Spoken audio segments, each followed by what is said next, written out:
For the welcome address and brief presentation on the Amity Education Group, I please invite on the podium Rear Admiral Alok Bhatnagar, Deputy Director General, International Affairs Division.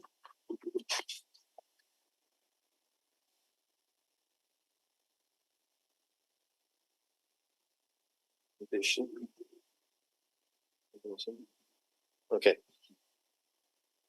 Great. Okay, good morning, ladies and gentlemen. Firstly, it is my honor to welcome an all-ladies delegation from the Imperial College, London.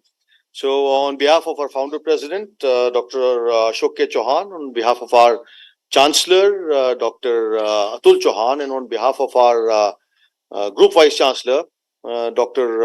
Gurinder Singh, I extend a very warm welcome to Ms. Lizzie Burrows, Director Marketing, Recruitment and Admissions, Ms. Sarah Roberts, and Ms. Samreen Khan. Very warm welcome to Amity. Before I start my presentation, I would like to mention that I'm standing here in place of Dr. Gurinder Singh, who's a Group Vice Chancellor, who's right now in Tashkent. We have a campus, Amity campus in Tashkent, and he's there on official business there. So let me now start with my brief presentation on Amity. So Amity was founded by Dr. Ashok K. Chauhan. He, after spending about 3 decades in Germany, he decided to come back and start the Amity Education Group with an aim to provide quality education to students in India as well as abroad.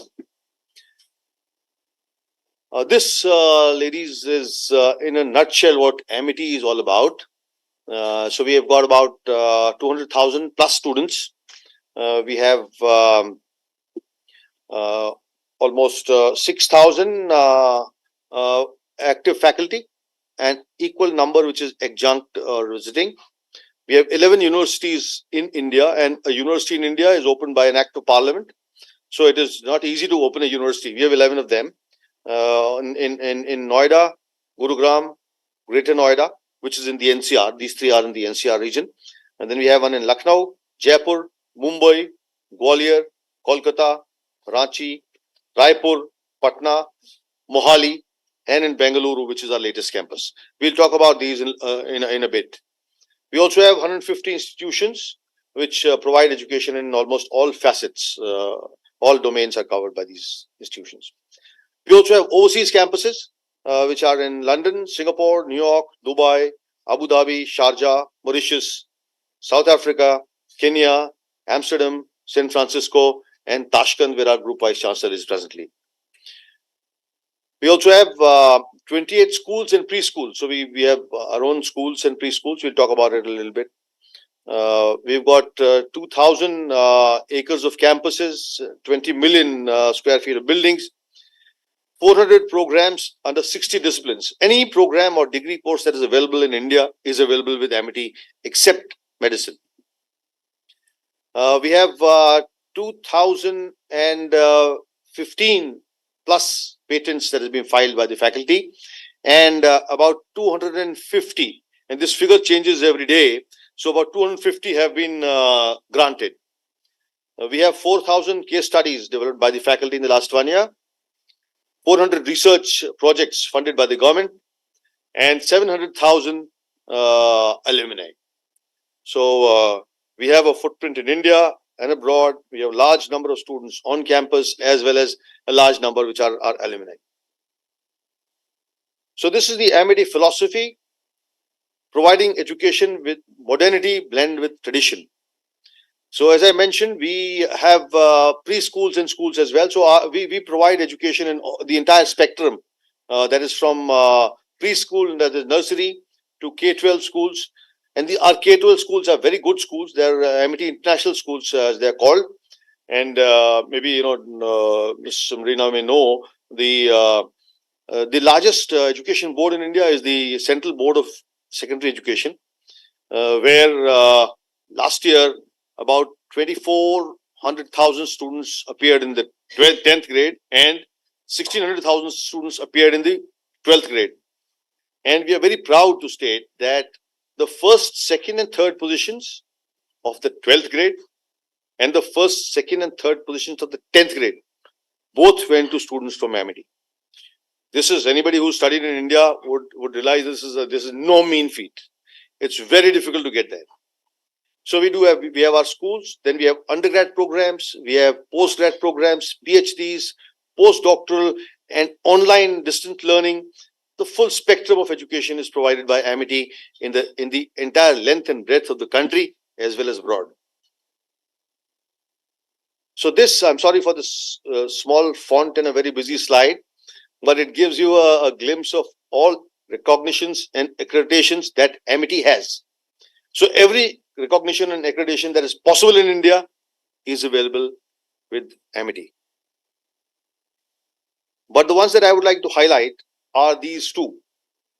The Quality Assurance Agency of the UK and the Western American Schools and Colleges Accreditation WASC from the US. So we are accredited to both these organizations. The QA, we got recently re-accredited for the next 5 years this year. So we are now there for till 2028. And the WASC accreditation we got for 8 years this year. So we'll continue till 2029. As far as rankings are concerned, we are amongst the top 3% universities as per QS ranking as well as Times Higher Education rankings of universities. We are very proud to state that we are number 1 in India in international student ratio, and we are not only number 1, we are number 1 by a large margin. As you can see, we've got 21.8 points, and the other university in the NCR has got 4.4 points. So it's a huge difference. We also are highly ranked number 3 in India in international research networks. Amity also produces the most employable graduates in India. And if you see here, and if you have heard about Indian Institute of Technology, Indian Institute of Science, you will find Indian Institute of Management. These are the ones who produce the most employable graduates, and right alongside them is Amity, the only private university. All the others are government universities. So we also have been ranked number 1 not-for-profit private university in India for the last 11 years in a row by India Today periodical. This is the university ranking, but in all other institutes and departments also, we are either on the top or somewhere on the top in the rankings provided by India Today to us. This is a photograph of our Dubai campus, which was conferred the Best Campus Award in 2019, and the photograph on the Forbes is that of our Chancellor, who is the Chancellor of Amity University, Uttar Pradesh, here as well as of Dubai. We also develop, we make sustainable campuses and have been given the platinum rating in the Leadership in Energy and Environment Design LEEDs from the US. Now, these are some photographs of our campuses. This is the campus where you're sitting now. It's an 85-acre property. This is also the flagship campus, the first campus that we built in India. This is the other NCR campus, which is about 15 kilometers as the crow flies to the southeast of us. Is 21 acres of our campus in Greater Noida. This is our campus in Lucknow. It's a 40-acre property. We call it our White House. This is a Jaipur campus, 115 acres, has its own lake. This is a Gurugram campus, again in the NCR region, a 110-acre property. This is our campus in Mumbai, a 35-acre campus. This is Gwalior, Kolkata, Raipur, Jharkhand, Patna, Mohali in Chandigarh. And this is our latest campus in Bengaluru, a 60-acre property, state-of-the-art building, which started business this fall.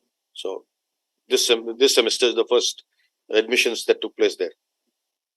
Now, these are the photographs of our campuses abroad. The first one that you see is the Amity Singapore. This is a building we acquired from Chicago Business School, and it is a heritage building in Singapore. Then we have Amity Mauritius, Amity New York, which is in Oakdale, Long Island. It's a 172-acre property which we acquired from St. John's University in 2017. Then we have Amity Nairobi, Amity Tashkent. This is where our group vice chancellor is, and this is a university that was made by Amity on the request of the government of Uzbekistan, and they provided the land and the infrastructure, and we are running it, providing human resource. It's an IT university. Already has 2,000 students enrolled, local students. Then we've got Amity London. So it's in Bedford Square, right next to the British Museum. This was our first abroad campus. Then we've got Amity Dubai, which was conferred the best campus in 2019 by Forbes. Now we also have schools abroad, which is in Abu Dhabi, Dubai, and Amsterdam, and some more in Sharjah, South Africa, and Singapore. Now, Amity in the UK, just short brief on that. So as I mentioned, Amity was London was the first campus overseas that we established in 2009. We have been sending approximately 4,000 students to UK every year for short duration programs and also for degree programs as part of our articulation agreements or progression agreements that we have. We are a trusted partner of the UK High Commission for grant of visas.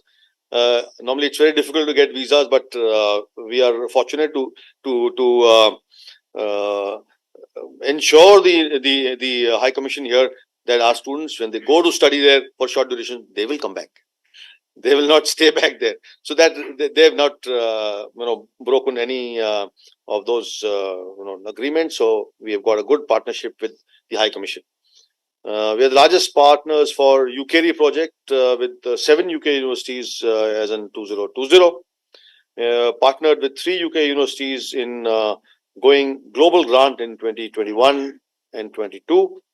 Amity received the highest number of students from UK as part of our India immersion program, and we'll talk about it in a bit. We're also very proud that we could get Harrow, a brand very well known in the UK, Harrow brand of schools, to India and to the US. So the Harrow has started Harrow Amity has started in Bangalore this year, and by next year we will have a branch in New York campus of ours in Long Island, Oakdale.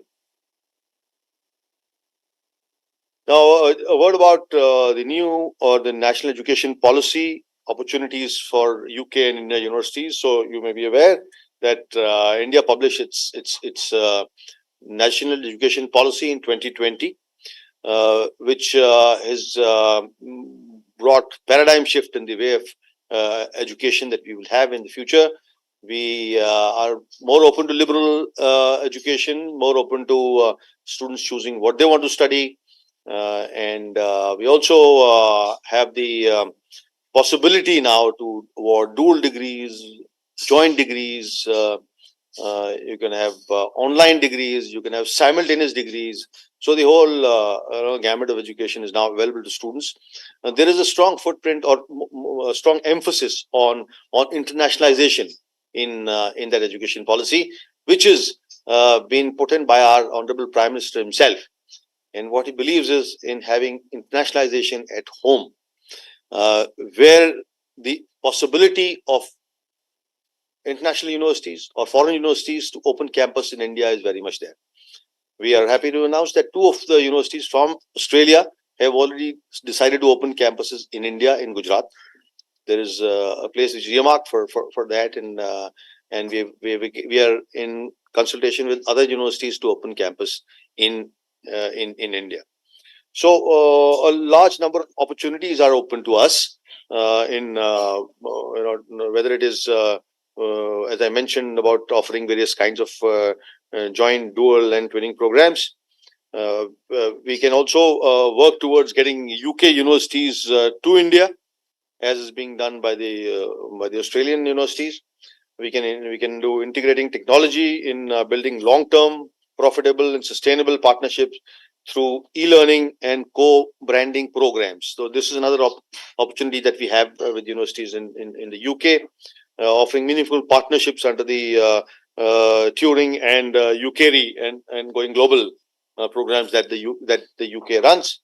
We also have possibility of building research, training, consultating partnerships with short duration joint programs and certifications. Also building consortium of UK and Indian universities to accept credits from each other and offering joint degrees and certifications, which is easier for us because we have the QAA accreditation. Now, specifically with Amity and Imperial, the potential areas for mutual cooperation. So progression pathways for engineering, science, and business is something that we think can work. But if you have something else in mind, we can certainly discuss that. Also, joint research and supervision for PhDs. So we are doing this with the other universities in the US and Australia and UK. So that is a possibility that we can look at, because we have a requirement of having a guide and a co-guide. So it could be, a co-guide could be from there, and that is very beneficial for our students. Also, short-term mobility under the UKRI, going global, and Turing, that is for your students, and also India Immersion Program. So India Immersion Program is a very powerful and interesting program that we run, which is for students from abroad for a duration of 1 month. It can be tailor-made if you so desire. Normally we run it at a time of your choosing as well, but I think winter break is a good time to do it because the weather here is nice. And during this program, we provide some classroom lectures for the students, but also visits to the industry, taking them to sightseeing, also heritage sites. We will take them to Taj, we take them to Jaipur. So it's a very comprehensive and wholesome package, and you can think about sending your students for this. Also, short-term mobility under study abroad program. So we send, as I mentioned, we've sent almost 4,000 plus students every year to UK. So part of them is under study abroad program. So they go abroad, but also I'm sure you run study abroad programs, and your students go abroad. I fully understand that India may not be on their radar screen as of now to come visit India for study abroad. But I will talk about it a little bit later, why you should encourage your students to do that. So this is international funded projects that we do under the New Colombo program. We have had a large number of students from Australia visiting us. Under the USAID, we have students coming here under the Erasmus Plus, and also under the UKRI, we are partnering with University of Sheffield, Surrey, Kent, Northampton, Bristol, and Winchester. So a lot of possibilities of cooperation there as well. So this is a photograph of students from UK who were here in July for a month, 26 of them who visited us under the India Immersion Program. And here I would like to highlight that 4 of them have told me that they want to come back for longer durations and degree programs, etc. And here I like to also mention that this is the most opportune time for students to come and study in India. For the last 150, certainly 100 years at least, the flow of students has been from the east to the west, but that is poised to change. India is undergoing a transformation that is unprecedented in human history of the free world. And I can back it up with data. I can take 1 hour to do it, but I will not go into that. Just give you 2 examples. One is about digitization. The backbone of India's progress and where we are today is because of digitization. So one simple example is that Our per capita data usage in 2014, as per world ranking, we were 122nd. Today, and no guesses for that, no awards for that guess, we are number one. And not only number one, the per capita data usage of Indians is more than that of China and US put together. We do the maximum number of financial transactions in the world, 41%. We in 2022, we did 48 billion transactions in that year. China was number two. They did 18 billion transactions. So you see the difference and the rate and pace at which we are growing. The other example that I want to give you is demographic advantage that we have. So India is the youngest country in the world. We are 1.4 plus billion. 1 billion of those are below the age of 35. We are going to be the youngest country in the world till 2020. So with this and the economy growing at almost 7% annually, ease of doing business, foreign direct investments, startups, number of unicorns, we are a very preferred destination for multinationals to come and open shop here. And therefore, if somebody has studied here, we get a better chance of employability. They may not stay here. They can come and get a stamp of being part of the winning team and go back. And they will be more employable in the future. So that's why I said, India Immersion Program is a very good beginning for that. And those who come here for India Immersion may also like to stay for longer or come back for longer. So we also do Ambassador Lecture Series. Here you see His Excellency Ambassador Eric Gersati from the US. You have your own High Commissioner, His Excellency High Commissioner Alexander Elix, and the Ambassador from Finland, from Netherlands, and many others. But I'll also highlight this about the Nobel laureates. So we have Nobel laureates visiting us. They spend time on campus, and students and faculty get time to rub shoulders with them and learn from their experience and get motivated. So this is a list of all the 400 degree programs that we run in 60 disciplines. This is best seen on our website. I'm just flashing it. So every degree or every course that is available in India is available in Amity. So this is another project that I would like to mention here is the Pan-African E-Network project, a project that was launched by our ex and unfortunately late President Abdul Kalam. He was a scientist and a visionary. He, after taking over as president, made his first visit not to US or Canada or UK, but to Africa. And there he took along with him not industrialists, but educationists. And he mentioned there in his speech that I'm going to gift Africa a gift that they will remember for centuries to come. And people thought, he's going to give some lot of money or some affiliation, something. He said, no, I'm going to give you the gift of online education.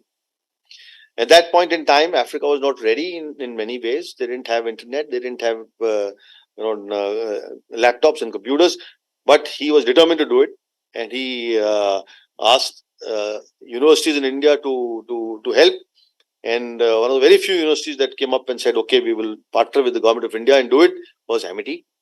And therefore, we have had the privilege of being part of this program. We have provided online education to almost 80,000 students from Africa, and 15,000 are still from 37 countries are still our preferred partners under this program. We also do a unique value addition to our learning in that we offer foreign language. Every undergrad student is required to take a foreign language. We offer French, Japanese, German, Chinese, Spanish, Russian, and Arabic. There are also other value additions that we do to their personality so that they become more employable and successful in life, which includes also some military training and adventure training.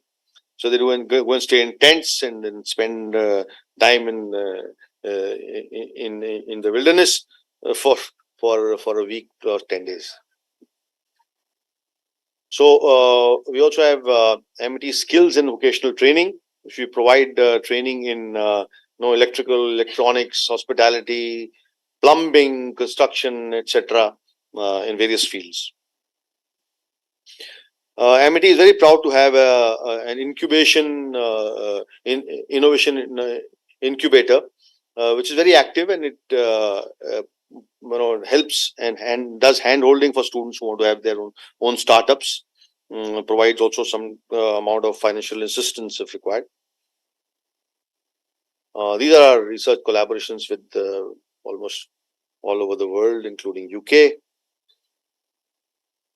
So one of the reasons why we produce most employable graduates is because we have a very strong tie-up with industry. And industry, you will find you don't unfortunately don't have enough time. Otherwise, we would have taken you to the Tata Center, which is here. So we've got an industry on campus and very close tie-ups with them. We also contribute in nation building in providing training to personnel from the armed forces, from the state police, from Indian Foreign Services, Indian Administrative Service, NGOs, the whole spectrum. We offer training, short duration training capsules to all these organizations. We also have MIT Humanity Foundation, which is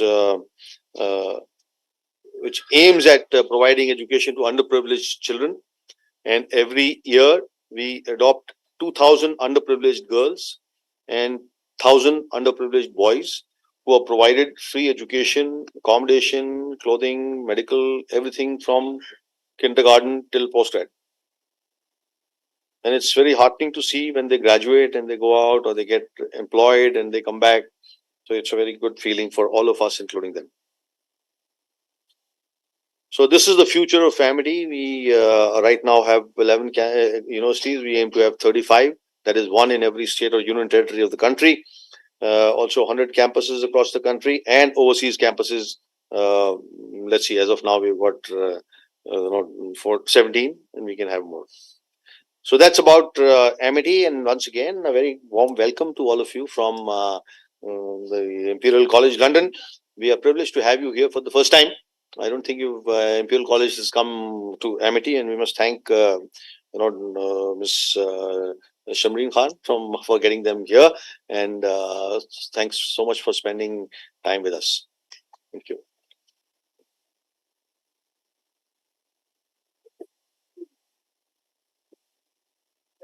Thank you so much, Admiral Bhatnagar, for such an insightful presentation of the Amity Education Group. For the address and presentation by our visiting delegates, may I please invite on the podium Ms. Lizzie Burrow, Director, Marketing, Recruitment and Admissions.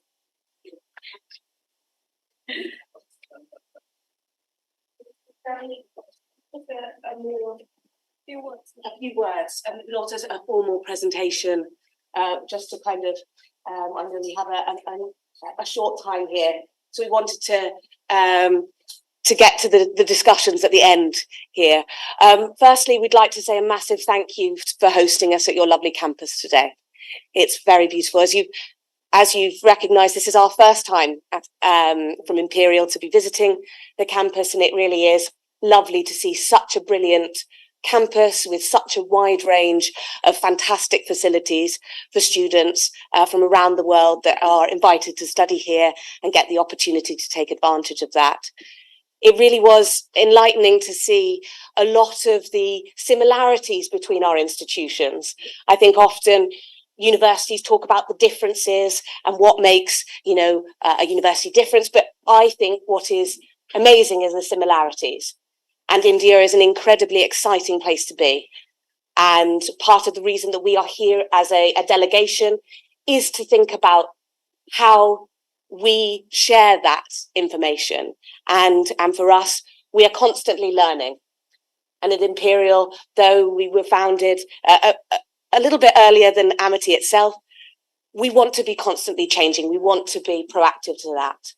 And our visit this time is our community of Indian students is only growing, and they are an incredibly valuable part of our community.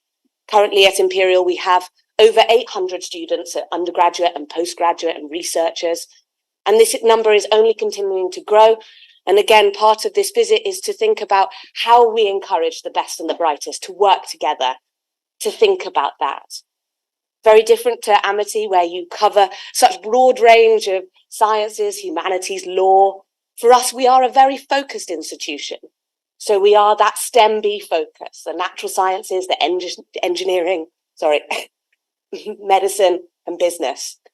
And for us, what spoke to me from your presentation about the entrepreneurship and that collaboration of where those faculties, where those departments come together is incredibly important. We shouldn't just think of students as just medics or lawyers or engineers. It's about how these students work together. And through your partnerships at Imperial, we are number one in the UK for our graduate prospects. And it is through those partnerships, those collaborations with industry. And our newest form of our engineering department, the Dyson School of Engineering, does exactly that collaboration between industry and education. And consistently, we need to be nurturing that. Our partnerships at Imperial with India, the research papers only continue to grow. Over 1,500 research papers have been done at Imperial in collaboration with Indian researchers, universities. And this is how we grow, both as institutions, as networks, is developing that. And for us, again, it is humbling to be here for the first time and to learn about what is going on. Thank you very much. But part of the discussion today, we are from the recruitment and marketing side. And so for us, feeding this information back to our senior delegates who are with us and showing and demonstrating what universities like Amity have to offer and how potentially students can come at Imperial and thrive and then come back to India and contribute to that growth and ecosystem about those developments. And again, in your slide about the potential to work together, this again, we will feed back and think about how we as an institution learn from each other in that respect. And again, at the moment, I know we are here just discussing and thinking about the partnerships, and we can't promise anything about how we work together in the future, but it is important for us to be able to be here and think about what we both do to grow and continue to develop. Again, at Imperial, we are very specialist. We are the only UK institution to focus exclusively in that STEM-B environment. And in as leaders of kind of innovation, entrepreneurship, it is about how these faculties, whether you be in civil engineering or in the life sciences department, how they work together and develop as a whole. I know it's a very brief introduction to Imperial, but I would like to spend more time discussing as the full agenda suggests. But thank you again for hosting us.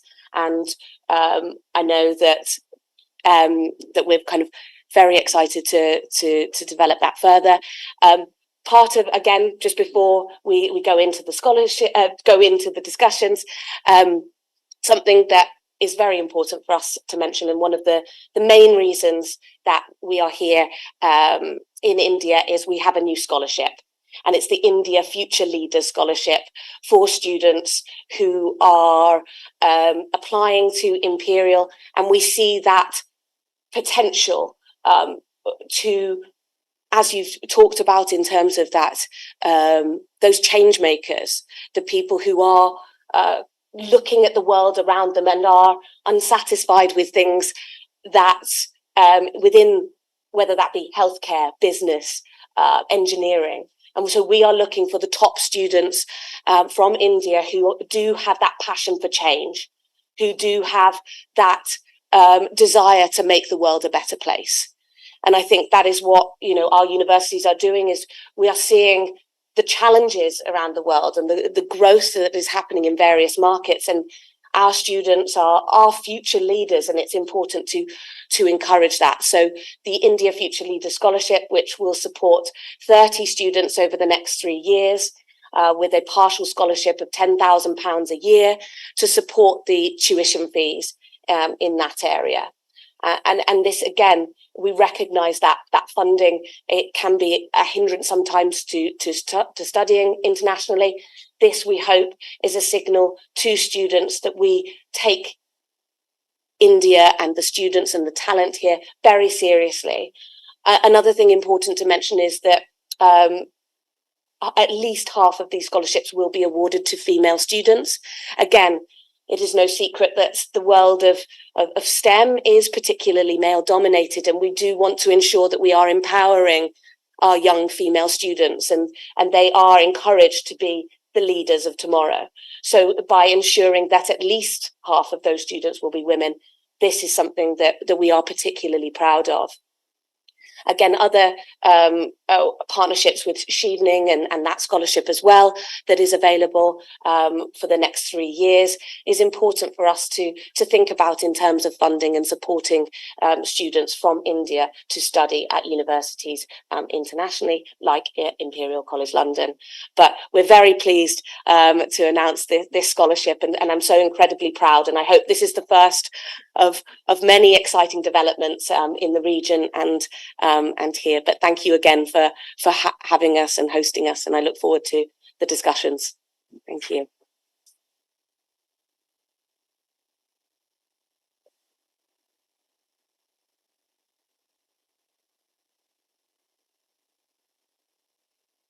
Thank you.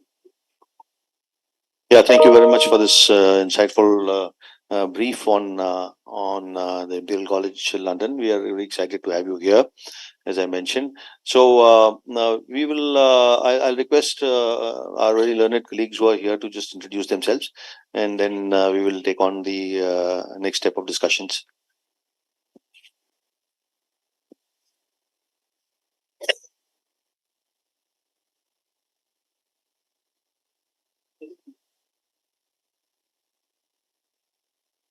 I'm just Vice Chairman of the Amity University concerning judicial and foundation. Hello, everyone. I'm Dr. Sumitra. I'm the faculty at Amity Law School, Noida, and I've been taking care of internationalization. And I said I've visited Imperial College London, but from outside. So maybe this time I get into it. Yeah, this is Sumitra, and we look forward for collaborations. And as I was discussing with ma'am, there are students who would like to pursue master's course in business after pursuing their program in the UG course in law. Thank you so much. Good afternoon, everyone. I'm Dr. Rajeshri Das. I'm Associate Professor from Amity Institute of Biotechnology. So, and also the Deputy Center Head for Internationalization at my department.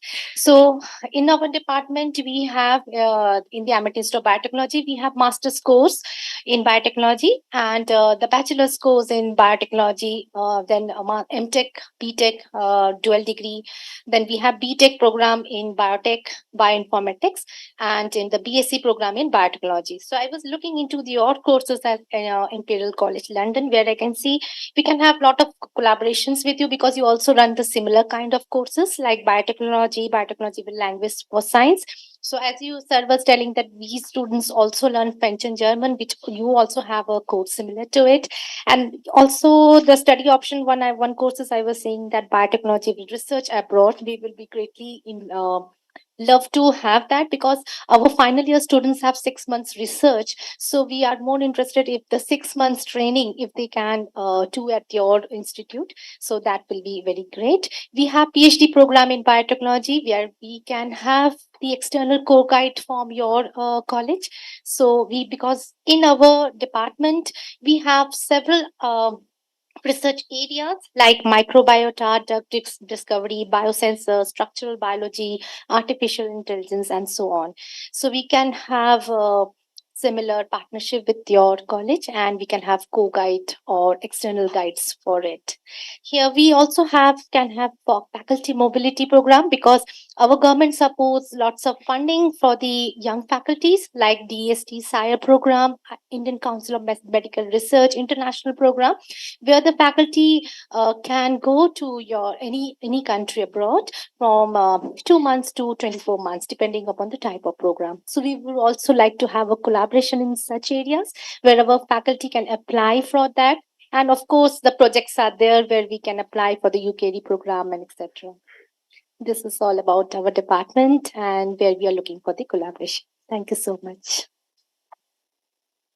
Yes, a very good afternoon and welcome to Amity University. It's great to have this Imperial College on our side. Thank you so much. I am Sunita Ratan, Dean Science and Technology, and we actually run all the programs in physics, chemistry, mathematics, stats, forensic science, nanotechnology, and we have got UG and PG programs both along with the PhDs. And I think when I went to the site and saw all the courses, we have huge potential for collaborations, because as she's rightly said that all our MSc program, they have got 6 months training in the 4th semester, and we look for our students that they go abroad. Sometimes I understand that it is the financial constraints, but some of the students are very much interested that they can take their some part by themselves, and some part can be, for example, some concession in the tuition fee, some concession is given, then this collaboration can run beautifully. That is one. Second thing is that our students, like when we go for PhDs, as she's rightly said, we look for co-guides who are in the similar areas. And when I went to the sites, I saw so many similar areas where my faculty is doing the work and your faculties are also doing the work. So we can start at a primary level. We can exchange, like we can take one of you, if you agree, like we'll collaborate, and then we start working at a preliminary level, taking one student as like co-guide from Imperial and guide from here. And when some work comes up, right, then we can apply for joint projects like UKD and all. So that is the second thing I'm looking for. Third thing I'm also looking for, that our students, sometimes they really like training programs, like 1 year here, though it is a very far-fetched dream, but if it can happen, that 1 year they do here, and the next year when they go for internship and some specialization courses they do in Imperial, and then they get this degree. So that is the third one I'm looking for. And fourth one is faculty exchange. We would love to host the professors from Imperial, learn from them. Our students we can host them for lectures, guest lectures. We can, even our faculty can go there and provide guest lectures. To start with, we can start with online, right? Because then it will be financially not be much constrained. Then after that, we can go and we can visit each other's places. And this is how we can go. Thank you so much. Right. Good afternoon. Myself, Dr. Garima, and I'm heading International Collaboration for Engineering and Technology Department. We are having 5,500 plus students in our engineering, and we are running engineering in various disciplines: computer science, information technology, mechanical engineering, civil, as well as aerospace engineering. And you are also having the same streams at your part. So we want to collaborate with you for 2+2 programs, in which students are going to study 2 years at Amity and 2 years at your part, because we are running BTech international programs. So our students are keenly interested to pursue their complete degree from UK, from your college, Imperial College. So they are going to do 2 years at Amity and 2 years at your place, and finally they are going to earn degree from your side. This is our international program, and we also want to have a short-term student mobility program in which students can visit your university during our summer internship time. They either can do research work under your professor's guidance, and we are also interested to have some guest lectures from your side. In online mode, it will also work. Rest, we can have joint masters also. Our students usually prefer to start their masters from the final year, because in the last semester, because we are having 4-year degree program, so in last 8 semesters students usually start their masters. So we want to explore this opportunity with your university as well. Is there any provision that they can start their master's degree from 8th semester onwards? They will be in Imperial College London during the 8th semester, and due to the with this partnership, they will be able to complete their master's degree in 1.5 year, and the student usually prefer to do this. So it would be a great opportunity with if you will collaborate with all these streams with Amity University. We welcome you all.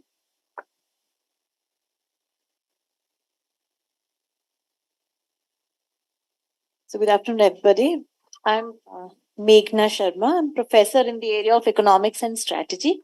So welcome to Amity, first of all. And the domain that I represent today is management domain. Besides the traditional specialization, we have few innovative programs, which is worth mentioning here. When today people talk about business intelligence, data analytics, or artificial intelligence, we launched these programs almost 7-8 years back. So today, 5 batches are already out in industry. So that is the kind of experience that we have in this area. Besides that, if we talk about the pathways which can be explored when we talk about this partnership, one is, of course, we have articulation program. So we call it BBA International, and articulation is also there in BBA International Business and Artificial Intelligence. So that means they can go for, depending upon the partnership, 1+2 and 2+1, both the models are there, in existence for our student.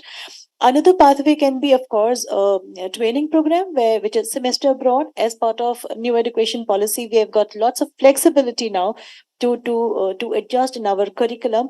So they can do training program. They can be there in 6 months, and then they can come back and we can borrow back the credits and we can award the degree.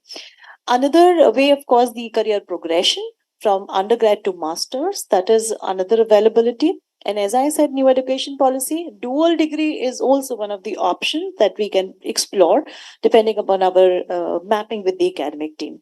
These are the student mobility. As far as faculty concerned, of course, joint research is our forte.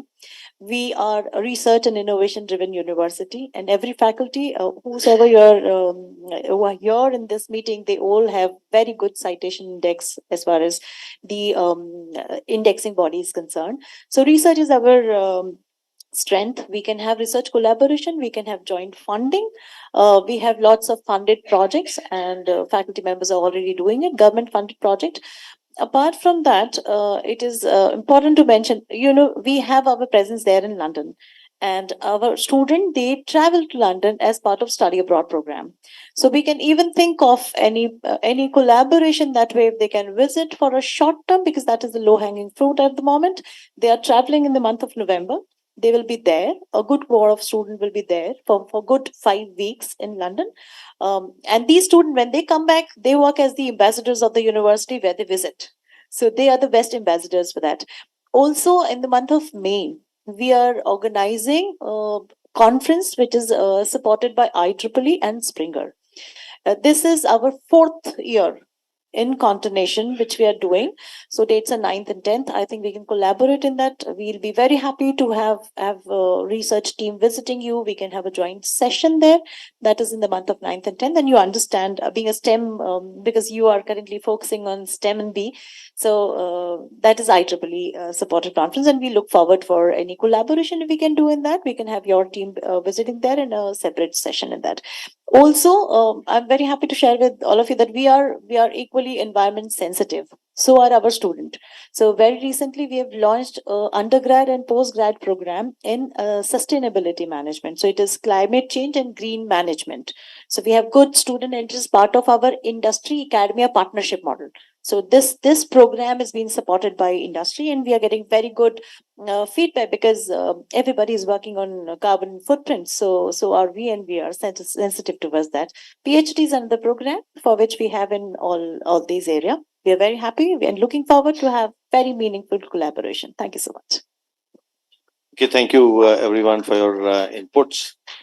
And I understand that our delegation from Imperial Colleges have a focus, and I would like to hear from you as to what is your end goal of this visit, the outcome of this visit.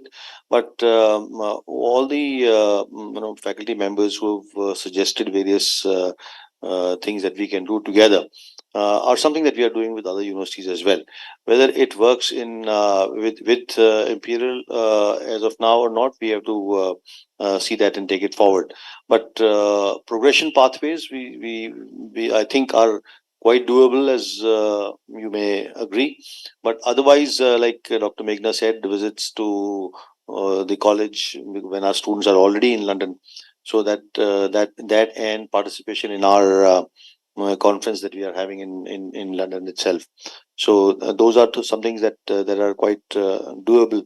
Others we need to discuss, because as of now we are well aware we don't have a standing MOU or agreement, which if you desire we will certainly be very keen to do that. But we need to work on those lines. So I'd like to hear from you if there is what my faculty members have said. Is that, does that resonate with your aim or not, or do we have to take a different path? Thank you very much. And I should probably just introduce myself as I haven't spoken yet. So I'm Lizzie Burrows. I'm the Director of Marketing, Student Recruitment and Admissions at Imperial. I've been at Imperial for 2 years now, so not very long in the grand scheme of things. Before then, I was 8 years at the University of Surrey, which you have a partnership with, and then before then, University of Oxford. So I've been in sort of the pre-enrollment area for some time, but Imperial, just 2 years so far. And I think what I've been sort of really excited about, just seeing your presentation this morning, and echoing what Sarah said, is that the similarities that we have are incredible. And I can see why you're partnered with universities such as Surrey, for example, with the placement year, etc. And I can also see the research opportunities, and I can certainly see the guest lecture piece.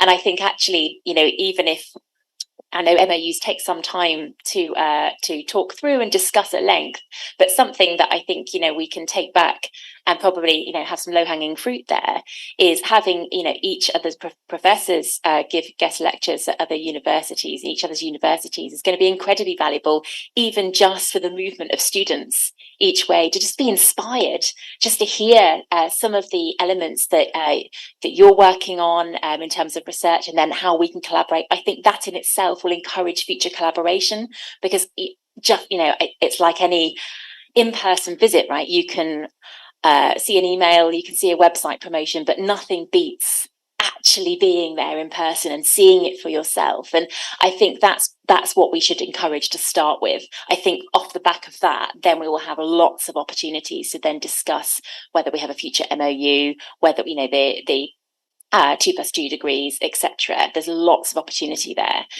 You asked about what's our end goal. So we're here for just under a week, not very long, and we are spending some time in Bengaluru as well.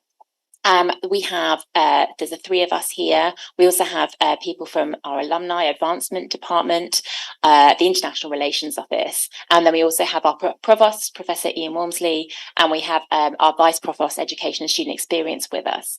And the reason for that, this sort of quite large delegation for Imperial, is that we've recognised, just as the UK government has, and you spoke about it too, is just how important India is for the world's growth, not just in research opportunities, but in education, in student mobility, in the future leaders. And so the outcome of this trip is about, first of all, launching our scholarship and making sure that people have that awareness, but also trying to start some of these conversations on collaboration, and just thinking about how can we help each other. How can we, what blockers and barriers, from my perspective, from a student recruitment perspective, what blockers and barriers do students currently see about coming to, whether it's Imperial or the UK generally? Are there any blockers that I can alleviate? Is there anything that we can do to make things easier? And equally, how can we sort of cement some of our relationships further? And so coming to here today and just hearing about, my goodness, the vast number of campuses that you have around the world and the impact you've had. The thing that struck me was the QAA accreditation. My goodness, this news to me, and I'm sure there's much more we could do to sort of promote that further. But there's such a huge level of opportunity with Amity University, and so we're just really delighted to be here.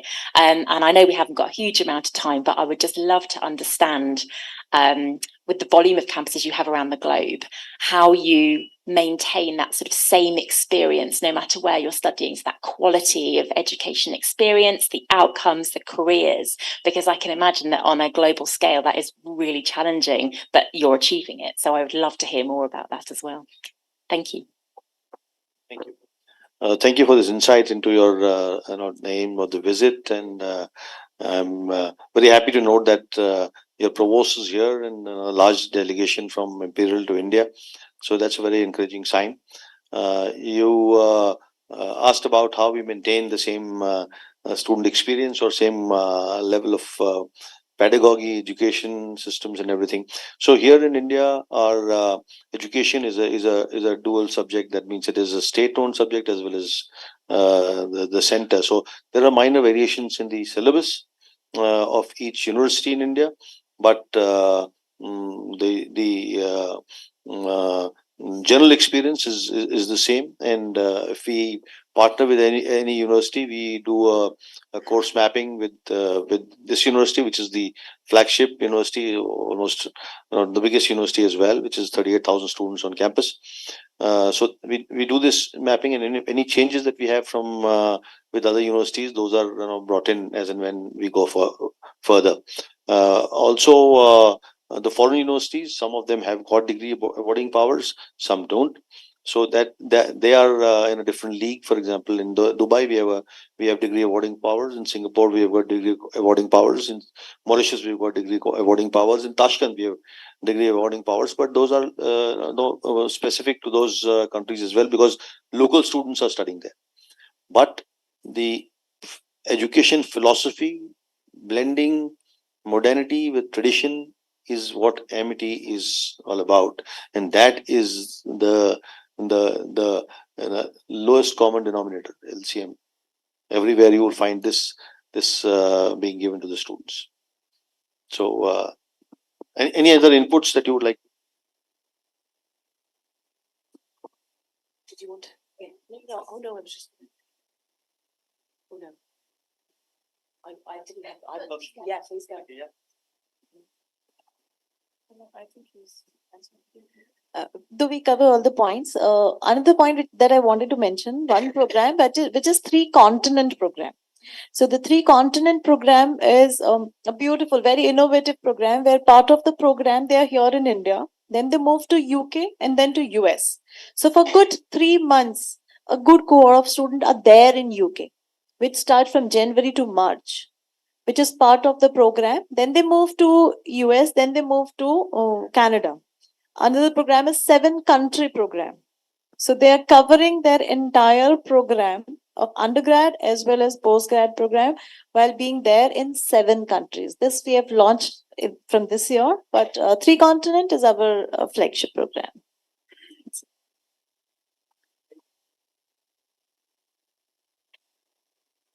So, ma'am, we have our international conference coming up in February. That is International Conference on Comparative Law. So, even if Imperial College London is focused on science, medical science, or business, but there is law in everything. So, comparative law would focus on business laws, how you compare the businesses in both the countries, and also how do you compare the scientific domains, and how the medical ethics in UK is different from that in India, and the likewise things for other domains also. So I heartily invite your delegation from Imperial College London to be a part of the conference. I'll be sending you the invitation email. So would you like to say something?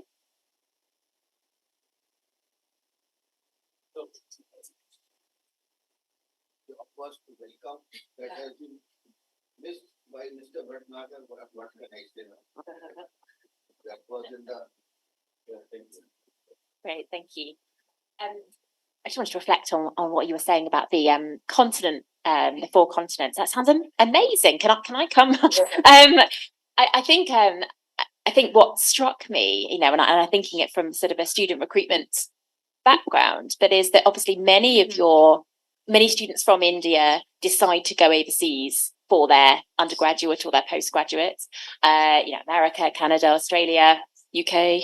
And I wonder, is this, some of these programs are obviously very valuable for students, but are you seeing then that fewer Indian students are choosing to go overseas initially because you can offer this in your home country? Are you seeing that movement? And was that sort of the strategic objective behind it? So that of course is happening, and we're finding, of course, after COVID there was a surge, but otherwise, if you see the long-term trend from the maybe 90s to now, while the numbers may be going up, but the percentage of students who want to go abroad to study is reducing, and a lot of students come back. There are scholarships that the government of India gives for, they're called the Ramalingam and the Ramaswamy scholarships, which attracts Indian researchers who've done their PhD, postdoctoral abroad. We give them incentives to come back to India and work here. So that is, the best coming back in many ways. And they see the potential in India, and many multinationals there, since they have their offices here, so that is another opportunity that people have. They can work here and get the best of both the worlds. Internationalization of education, boundaries are not there. Yeah, and the students have got good choice in their life. So when they go out, whether they go for study abroad program or they go for short-term program, they actually go to check the environment there, because they are thinking that progression goals, especially when we talk about undergrad students. So if our students are traveling there in month of November, they'll be visiting Oxford also, they'll be visiting Surrey also. You mentioned all these names, and Sumitra Datta is a very good friend of Amity University, so is Surrey University. So that is part of their program. So in study abroad program, they visit all these programs, which is part of their itinerary. So when they go there, as I said, I use the word for ambassador. So whichever university they are visiting, depending upon their experience there, they come back and they behave as the ambassadors of that particular university, and then they decide what is their career progression. So this is the strategic move behind when they go there outside for a short-term or long-term. I think what Dr. Meghna is saying is that part of your objective of this visit can be met by our students who already be there, and you can invite them over to your campus and show them the place. Okay, so let's move forward unless there are any other points. Sure. Talked a lot about like partnerships and collaborations from a recruitment perspective. I would just like to ask, sorry, my name is Samreen Khan and I'm the country manager for India here. I've just only started 2 months ago. So what my interest would be is to know that your students who are studying on different campuses across India, what is their appetite to study at an institution like Imperial?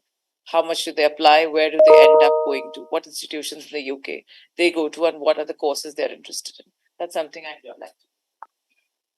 Okay, so our students' mobility is largely through the university, and we have either progression agreements or articulation agreements, and now dual degree possibility as well. So we encourage students to go through MED, and that is the preferred route that the students take also. So I hope that answers your questions. Yeah. Science students are in contact with the professors who are working in the same field, right? So they come up with some proposal, and some of the professors, I think some of the students have already gone to Imperial to get the professors. So that is one they like for science. Yes, for their masters. Yeah. Yes. And many students on engineering or also pursuing their masters from Imperial College. And they are more interested for artificial intelligence better than. So yeah, students they are free to contact professors and colleges and universities directly, but we encourage them to go through us, because that is a system that is already there, and there is a group of faculty who are there in the International Affairs Division to support this movement of students. Thank you. Yeah. Some very valuable points being shared. Great. For the felicitation ceremony, may I request Rear Admiral Bhatnagar, Deputy Director General, International Affairs Division, to please present a memento to our esteemed guests on behalf of the entire Amity Education Group. Memento being presented to Ms. Lizzie Burrow, Director, Marketing, Recruitment and Admissions, Imperial College, London.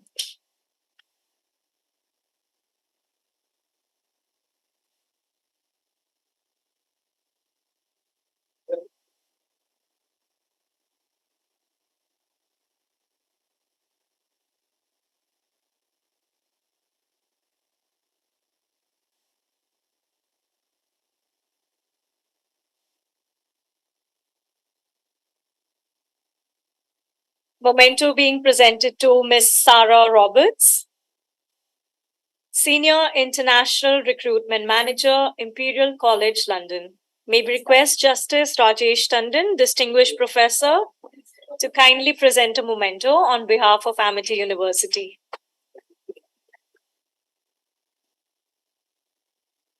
We have Dr. Meghna Sharma presenting the memento to Ms. Samreen Khan, India Manager, Imperial College, London.